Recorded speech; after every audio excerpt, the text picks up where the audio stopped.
La conférence des ministres sur l'économie bleue et le changement climatique a mobilisé à l'île Maurice 19 pays côtiers et insulaires de l'Afrique.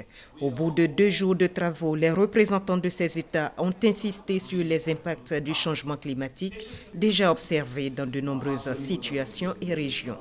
Les participants ont été convaincus qu'il est possible de développer les économies océaniques, notamment la biotechnologie marine, le tourisme durable, les énergies renouvelables, en plus de la pêche et du transport maritime. L'économie bleue est un nouveau concept, certes, pour les pays côtiers africains, mais c'est une opportunité que nous devons mettre en valeur. En quoi faisant? En allant vers l'exploitation de cette mine d'or. On l'appelle l'économie bleue, on peut l'appeler aussi l'or bleu. Les pays africains qui se sont retrouvés ici à l'île Maurice ont le devoir de réfléchir ensemble de comment nous devons mutualiser nos efforts pour mieux valoriser les potentialités de cet espace marin et mieux tirer les bénéfices. Pour la Banque mondiale, initiatrice de la conférence en collaboration avec l'île Maurice, c'est un succès.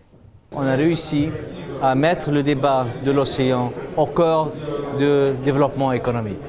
Et nous sommes sortis avec un communiqué très puissant de 10 points dans lequel un des éléments importants, c'est de demander à la communauté internationale, incluant la Banque mondiale, la Banque africaine de développement, ainsi que la FAO, de préparer un paquet de projets d'investissement soutenables. Et aussi un appel à la COP22, qui est la COP de l'Afrique, qui va avoir lieu à Marrakech, de discuter de l'économie bleue et de la mettre sur la table des discussions des chefs d'État. Prochaine étape après Port-Louis à l'île Maurice, Lomé au Togo le mois prochain pour peaufiner cette vision de l'économie bleue afin de lui donner un contenu clair.